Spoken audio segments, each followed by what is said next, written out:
Воспитанницы средней группы языкового погружения проводят нам экскурсию по их классу. Трудно поверить, что большинство этих детишек еще несколько месяцев назад стеснялись или даже не знали о том, что могут свободно общаться на абхазском языке.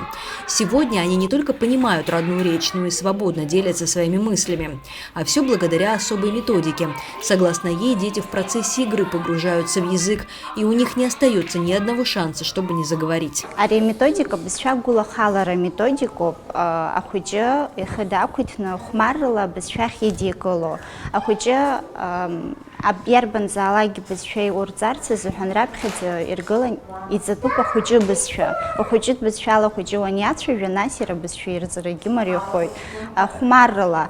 Ахуджа схаякуту ахмараджа дхарджоид. Уянаго ахуджа худакуту бито хузикхайцой дагудзам. Абряхакутраджан яра и тупи пшару бьюс ширирит шажвища рыцухмаршу обри даш целороб и бароб. Нас обесферцером и рчером и хагимари ходит. Работать Центр языкового погружения начал 2 года назад. Все занятия здесь платные, но смысл проекта не коммерция. Все заработанные деньги идут на реализацию социальной программы образовательной поддержки детей из малоимущих семей.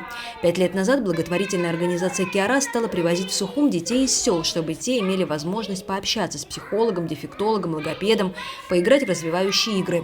Но делать это постоянно возможности не было. Постоянный спонсор не находился. И тогда учредители «Киараза» приняли решение начать зарабатывать на социальный проект самостоятельно. Сегодня наши педагоги – это универсальные солдаты. Они занимаются организационными вопросами, они обучают детей в группах, они обучаются сами постоянно, и они составляют учебные материалы необходимые, потому что нет в таком количестве ни аудио, ни видео, ни даже элементарной детской литературы, которая могла бы быть использована в этом процессе. И все эти материалы постоянно приходится составлять на каждом этапе.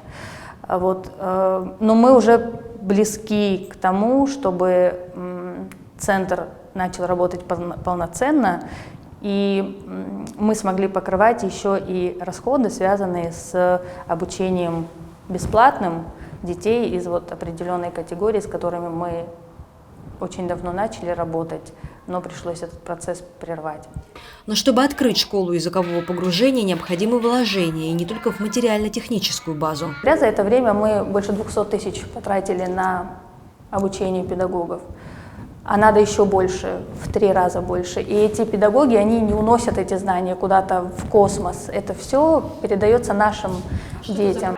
Несмотря на то, что в центр сегодня ходит около 60 детей разных возрастов и все оплачивают свои занятия, Адзых до сих пор не рассчитался за ремонт помещений. Не хватает многого для полноценного оснащения классов. Нам, например, нужно закрыть долги по ремонту. Элементарно, они у нас до сих пор есть.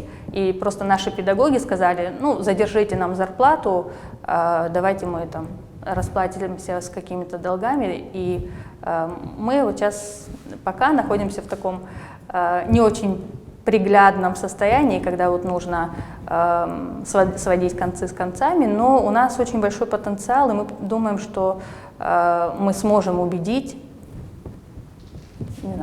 компетентные органы, может быть, каких-то влиятельных людей, показать то, что мы здесь делаем. И мы хотим разделить этот процесс со всеми, кому он интересен. Как говорит Кама, бизнес уже устал от постоянных протянутых рук благотворительных организаций. Но сегодня без поддержки тех, чей бюджет позволяет расходовать средства на помощь, им не обойтись. Тем более, что подаренный, например, комплект столов – это долгосрочное вложение. За столами будут заниматься дети. Оплата за их обучение пойдет на занятия с детьми из малоимущих семей. Преподаватели получат возможность пройти обучение, а затем и зарабатывать. Такая благотворительность включает цепную реакцию и увеличивает многократно сотворенное благо. Марьяна Котова, Саида Гухава, Абаза ТВ.